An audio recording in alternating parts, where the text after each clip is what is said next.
welcome back to Do Theology Reacts. Today we are going to be responding to Robert Morris. Pretty big name, not so much in our circles, but in circles that are bigger than ours. He is the pastor of Gateway Church, which, depending on what list you look at, it's like always a top 5 or top 10 big church in America down in Texas. He's talking about tithing, and he says things that are wrong. But before we get into that, I want to let you know that this episode is sponsored by our store, the Do Theology Store. Go to store.dotheology.com, check out what we have over there, get yourself a mug, get yourself a big old printout of the chart, t-shirt, whatever it is. Go check it out, store.dotheology.com, and find yourself something to buy. That'd be cool. You should do that to support the channel. But before we get into critiquing, this is a YouTube short of Robert Morris talking about tithing. It's only 59 seconds, so maybe we can just play it once all the way through and then go back and pause, critiquing various statements that are made. As you'll hear, there are plenty of statements to critique. He's at Transformation Church, which is Mike Todd's church in Oklahoma. We've already critiqued Mike Todd's presentation of Trinitarian theology, which you can find on our channel. We don't do this because we don't like these guys. We do this because we love God and we love good doctrine. And we love his church. And these people are very influential, and they are harming the church with teachings like this. So I'll go ahead and just play it once through, and then we'll circle back, as Jen Psaki says. Tithing is personal. Let's just say that I've got to go away for a while. I'm going to funnel some resources through you to my wife. I would like to bless you in the process, is give each of you $10,000 a month. But all I'm asking you to do is give my wife 10%. How's Dawn doing? And she says, Dawn's doing great. $1,000 first of the month. How's Will doing? Will's sending $2,000 a month. I said, well, how's Charles doing? We need to talk about Charles. The first month he sent $700. The second month, $300. And the third month, he hadn't sent anything. How do you think I feel about Charles? I'm giving him the money. It's my money. And it's my wife. Doesn't the Bible say that the church is the bride of Christ? As a husband, but I'm going to take the $10,000 I was giving to Charles, and I'm going to give more to Don, and I'm going to give a lot more to Will. But I'm cutting Charles off. You know why? Because I found out that he doesn't actually love me, and he doesn't care about my wife, and I care about my wife. This is personal to me. Okay. Lots to be said about that. Ken, this is the first time you've seen it straight through in several days. Just reactions on the whole. Yeah, so first we might want to note that we didn't edit this video in any way. Someone did edit it because it's got the super bad cut. editing isn't us. Yeah, it's just kind of real jumpy from they're eliminating a lot of things out. So just want to make that known. But yeah, there's you sent this to me a few days ago to watch, and I watched it, and I was shocked by it back then. I've not looked at it again until this moment, and wow, there's just several things in there that's just it's just like oh, but then because of the supercut and they've got it jumping so fast, you almost can't even take a second to let what you just heard sink in, because then it's on to the next terrible thing that is said. So well, let's let it sink in right now. Yes. By going back through and stopping for a few things. I have highlighted 7 phrases that I want us to stop and ponder. So let's start it again. Tithing is personal. Okay. We'll just stop right there. Tithing is personal. Does he mean that tithing is a personal decision between you and the Lord? It's a private thing where you decide how much you're going to give at home, and then you come to corporate worship and you give a certain amount, and it's personal. It's like a personal worship thing. Because if that was the case, then that'd be good. Yeah, mostly. Yeah. I mean, there's maybe some stuff to challenge on there about it is a corporate practice too. But yeah, mostly, yeah, that's good. But no. That's not what he means. That is not what he means, because what he is setting us up for here is an illustration where he is Jesus. You notice that teachers like this do this a lot. In the Mike Todd video, he was the Trinity, remember? Yeah. Oh, it's not funny. It's bad. He's Jesus, and he's talking about, to him as Jesus, tithing is something that he takes personally. He means that God takes this personally, when you don't give at least 10% of your income, he's probably talking gross income, not net. When you don't give 10% of your gross income, he takes that personally, is what he's saying. So let's just take a moment real quick to discuss what tithing is, and then also a theological aspect of the nature of God. Ken, you want to tackle what tithing is and if it's for us? Yeah, so the tithing, the concept comes from several Old Testament passages. We see it first coming with Abraham when there's a whole story there that we won't go into, but you can read that text in the book of Genesis where Abraham ends up tithing 10% to the king of Salem after a victory, and that's where we first see the concept of a tithe coming into play is there. Well, then moving forward into the law, we see different places in the law where Israel was commanded to tithe 10% of various things of theirs to give unto the Lord and to devote unto either the temple or to the Levites or to different things in order to, one, where it was an offering unto the Lord, but then it also served as a function to provide means of support for the Levites whose job was to attend to the things of the Lord, so they weren't growing their own crops and keeping their own animals and such. Speaking in King James today, you said unto several times.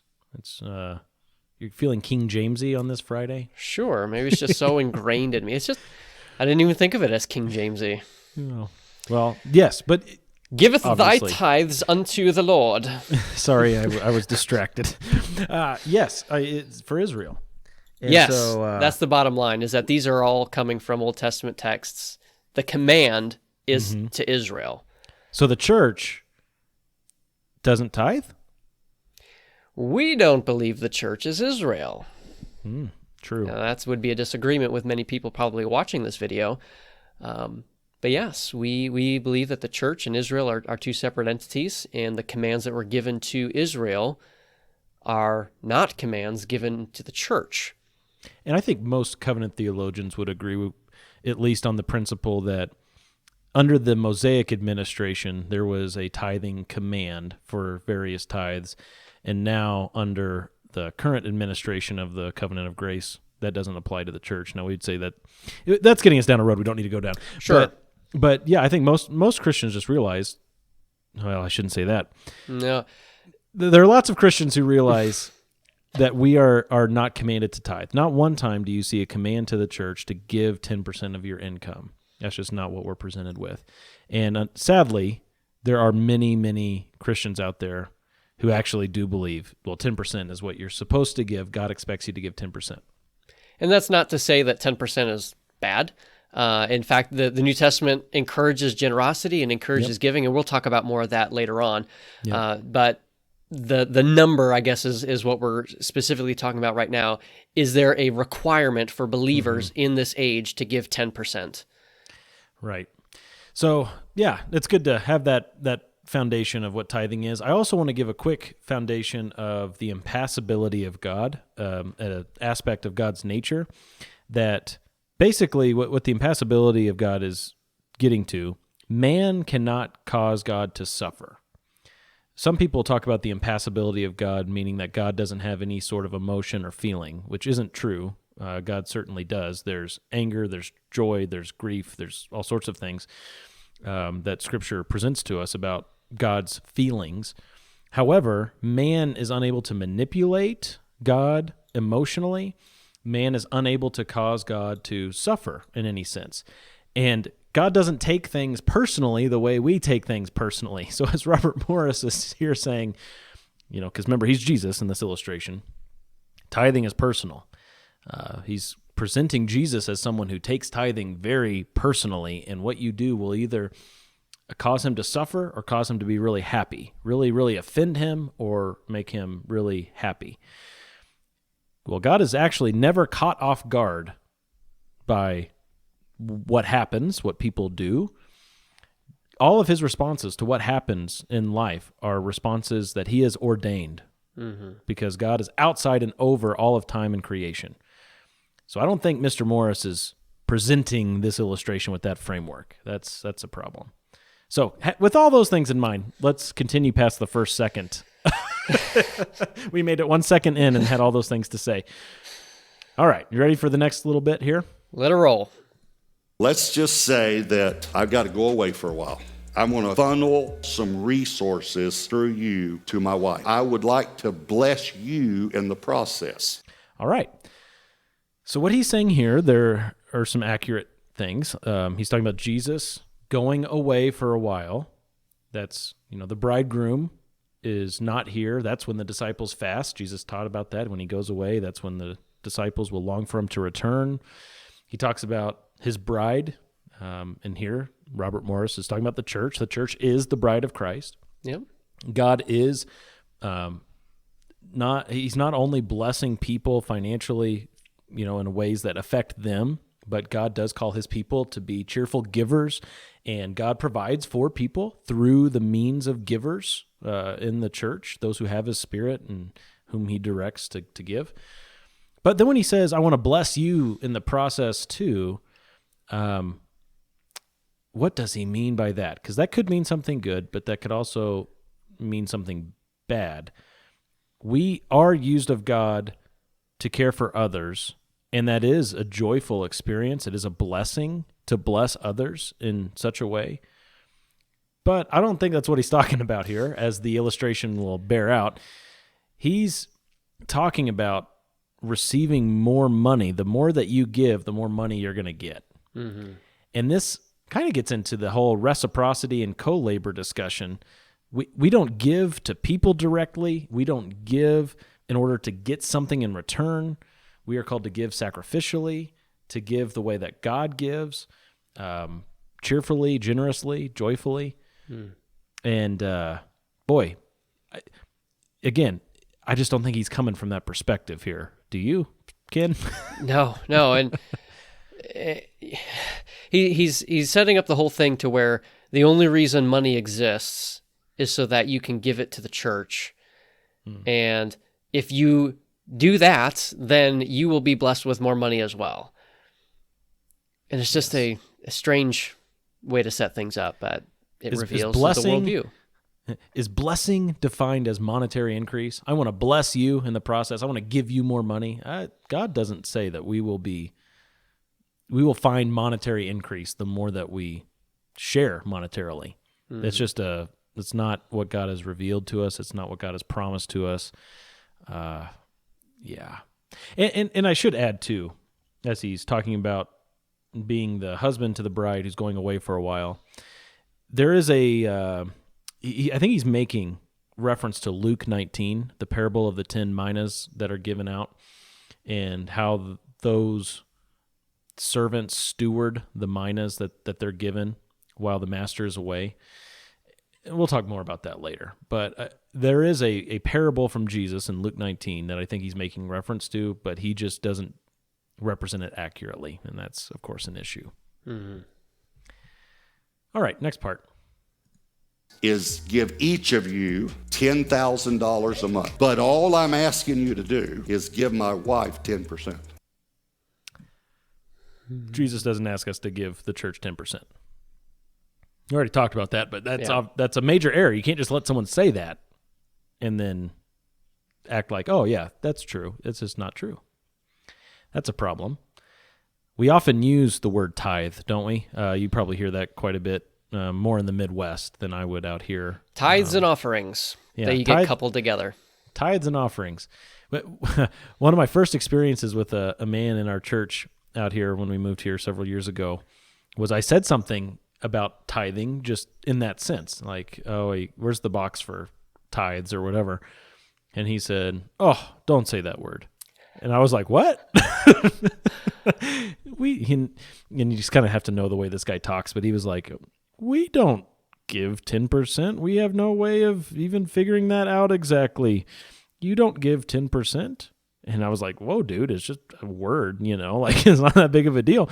But words do mean something, and especially the word tithing or tithe, that meant something scripturally that isn't brought to bear on the church today. It's not something that God has put on the church as a law for us to follow, like with Israel. And then there's some people, I don't know if you've heard of these groups that not only emphasize a tithe, but also the tithe upon a tithe. And so it ends up being 11%, where not only are you tithing your 10%, but you should tithe upon the tithe and give 11%, and that is the golden benchmark.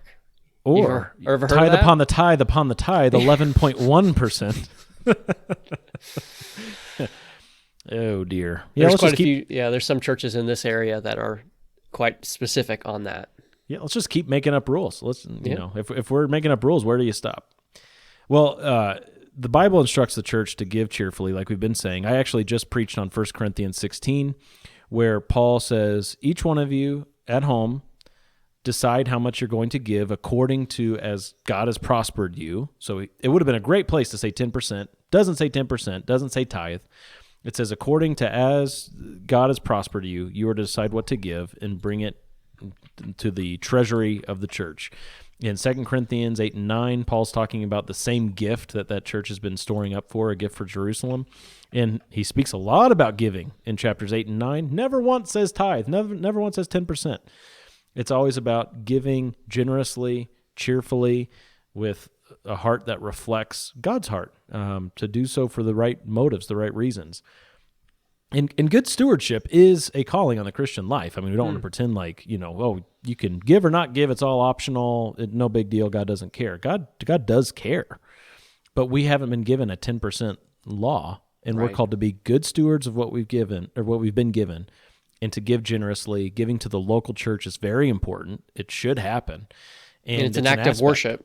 Yes, absolutely. It is an act of worship. That's what I just finished preaching Philippians, and Paul describes the offering that the Philippians sent as a fragrant aroma, an acceptable sacrifice, well-pleasing to God.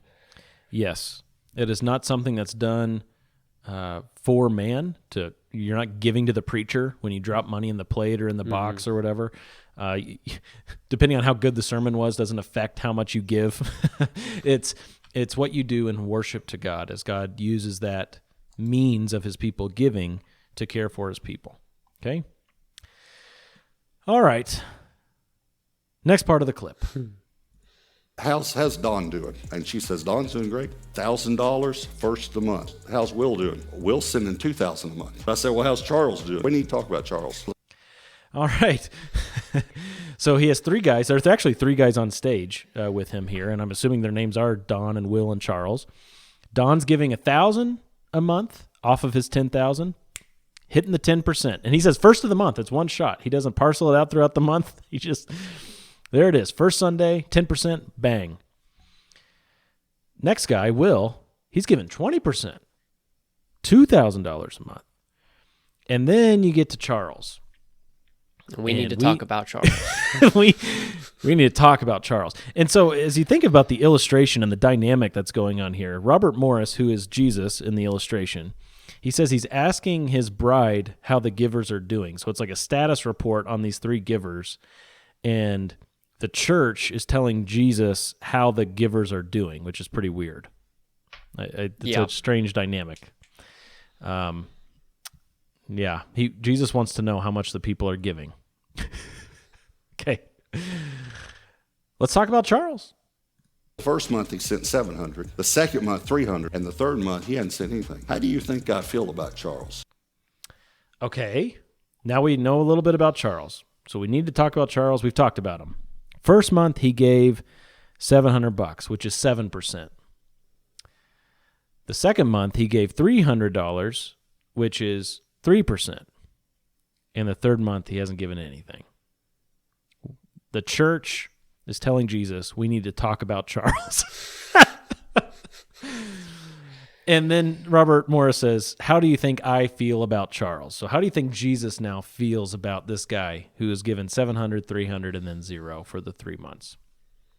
Well, if Charles is in a covenant relationship with God by grace through faith in the finished work of Jesus Christ, then Jesus has an unchanging disposition of love and care toward Charles, because Jesus is preserving Charles.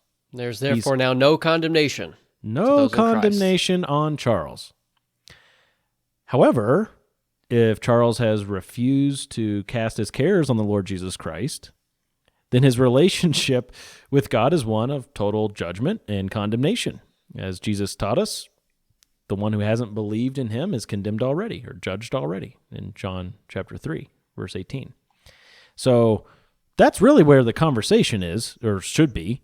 Instead, we're like, oh, Jesus wants to know how much you're giving, and then how he feels about you is going to change based on that. What a dangerous, dangerous thing to teach. Oh, so bad. So bad. And there are, like, as I count them, 5 potential false doctrines being taught here. I'm not saying he's teaching all 5 or intends all 5, but potentially there are 5. One being Jesus doesn't know what's going on. Jesus says, hey, bride, how much are people giving? And us pastors are just filling out report cards and sending them up. That's right, yeah. Yeah. 2, giving is how you get into God's good graces. That it's through the amount that you're giving that God determines if you're going to receive kindness or condemnation, mercy or judgment. This kind of idea is so prevalent, either implicitly or even explicitly, in so many of the prosperity type churches, where it kind of boils the blood a little bit, because they're just fleecing their sheep. They are taking advantage of people, and it's not it. Okay, I'm just gonna stop there. Well, but yeah, it's true. It's true. I mean, that's. Thirdly, we already mentioned this one. Potentially is out of the question. He is teaching that Jesus has asked people to give 10%. That's not true. And by the way, he's not making a distinction so far as to whether these are believers or not. I don't know. Maybe we can assume they're part of the church. Maybe we're just assuming that they are. Yeah. Just for the sake of, we can give them the benefit of the doubt on that one. Okay. All right. Fourth, he's potentially teaching that Jesus' relationship with members of his body depends on their works. Yeah. So outside of just giving, like, totally your relationship with Jesus, how he feels about you, this is the language he's using, depends on your works. I mean, giving is just one work, right? Yeah. There are a lot of other things. And fifthly, that Jesus experiences emotion the same way we do. He feels slighted by other people and reacts. We're going to find out. He reacts. As if God needs your money. Yeah, right. God doesn't need your money. Well, how does Robert Morris believe Jesus feels about Charles? I'm giving him the money. It's my money, and it's my wife. Doesn't the Bible say that the church is the bride of Christ? As a husband, but I'm going to take the $10,000 I was giving to Charles, and I'm going to give more to Don, and I'm going to give a lot more to Will. But I'm cutting Charles off. Okay. So now, after feeling so slighted by Charles, he's going to take Charles's money. He's dealing with the money that he gave at the beginning. He's not bringing in new money to the first 2 guys. He's going to take some of Charles's money, and he's going to give more to the first guy, Don, who was giving just 10%. He's going to give a lot more to Will, because Will was giving 20%. And I'm going to cut Charles off. Wowzers. By that logic, all the wealthiest people in the world are also the most Christian people in the world. Yeah. And now we know why poor people are poor, because they weren't giving 10%. And so God cut them off. Does God motivate us to obedience by threatening to cut our income? I mean, there's a straightforward question for you. No. He does not. There are lots of disobedient people who are rich. There are lots of obedient people who are poor. There are lots of both sides in between.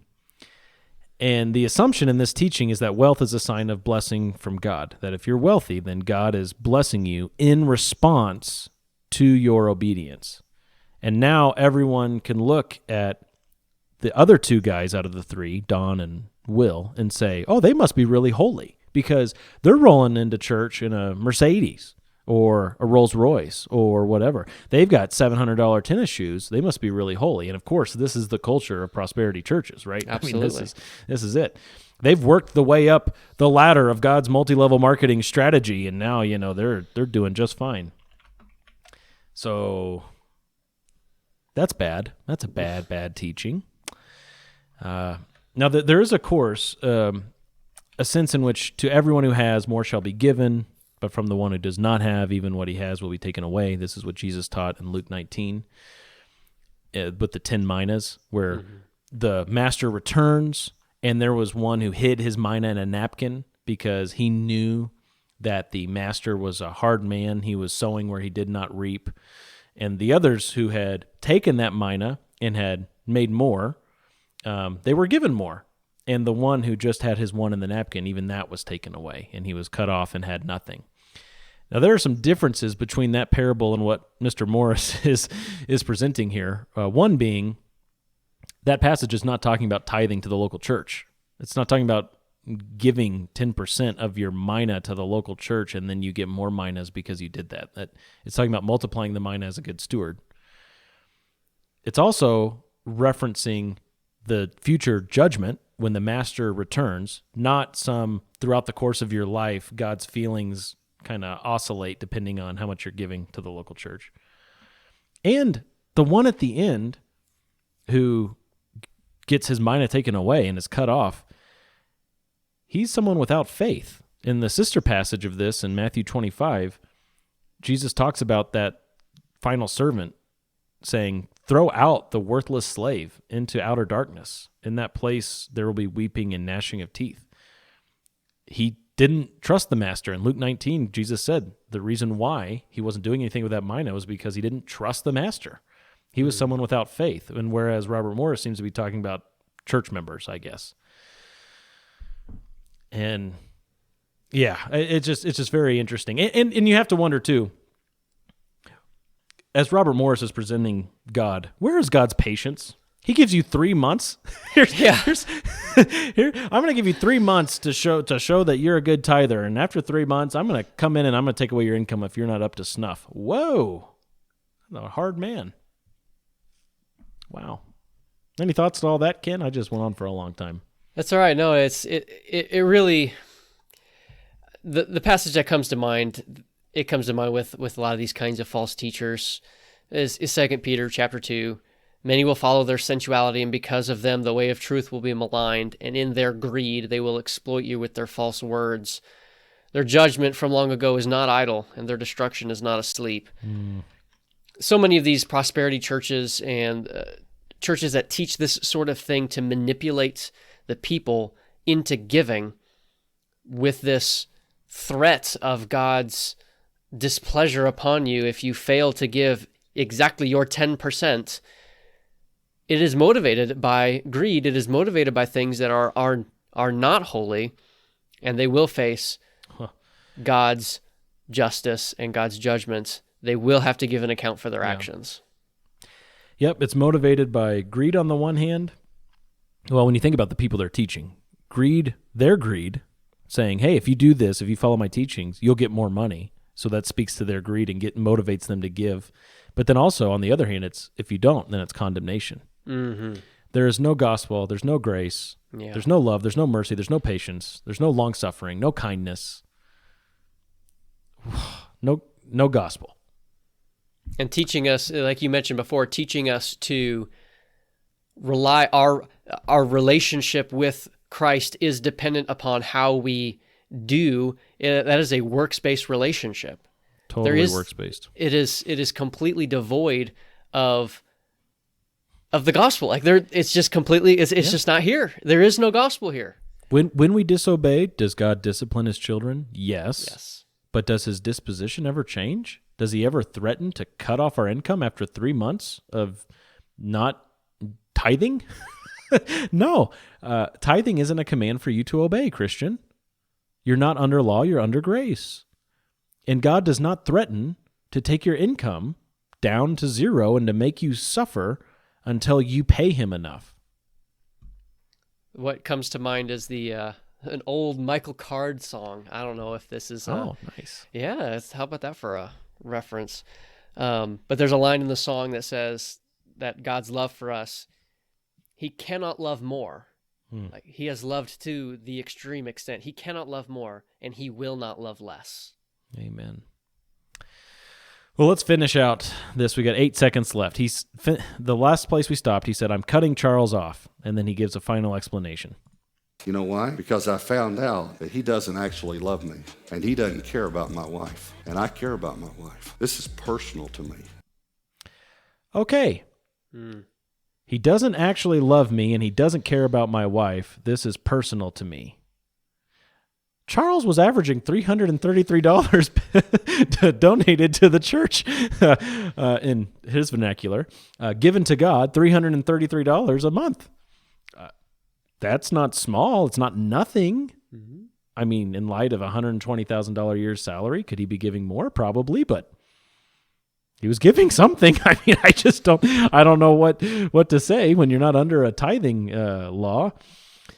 Is he joyfully giving or is he grudgingly giving? Well, Robert Morris doesn't touch on that because that's not important to him. Numbers are what's important. Is he giving elsewhere? Maybe he's going to a church that is totally satisfied financially, has more than enough, and maybe he's giving elsewhere. Is that considered? No, not talked about.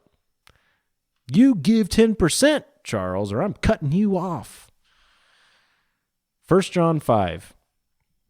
Verses 2 and 3. By this we know that we love the children of God, when we love God and observe his commandments. For this is the love of God, that we keep his commandments, and his commandments are not burdensome. Mm-hmm. Praise God for that, huh? Amen. Okay. Robert Morris. There he was. The man who reinstated Mark Driscoll a few months after Mark Driscoll's great falling. That was news. Yeah, you told me about that yesterday, and I had no idea about that. That's interesting. Well, I hope for our listeners that this is really encouraging in a lot of ways. If this is kind of teaching that you have internalized or you have heard, that there is great freedom in the gospel of Jesus Christ. That we aren't bound by this kind of behavioralistic standing before God, where it is dependent upon our actions and our good works in order to have good standing before God. Christ has done it all. It's done.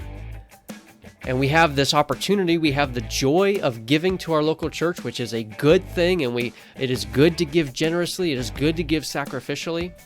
But there's not, the hammer isn't waiting to drop on the person who, he only gave 9% this month, or whatever. Like that's not there. Yep. So I hope that's an encouragement to our listeners. And to speak of it through the lens of the chart, what you give and how you give is a third column issue. Now, is giving, being a giver, is that a principle of morality in the Christian life? Yeah, I think it is. Hoarding everything is bad stewardship. Is it imperative on you as a Christian to be a good steward? Yes, it is. But how much you give, is that a first column issue, second column issue, or a third column issue? That should create some good discussion for you and people in your life. Maybe show them this video and start a conversation. There you go. Very well. Thanks for joining us on another episode of Reacts. Not one of the real episodes that gets the episode number, just a fake episode. Thanks for joining us. See ya.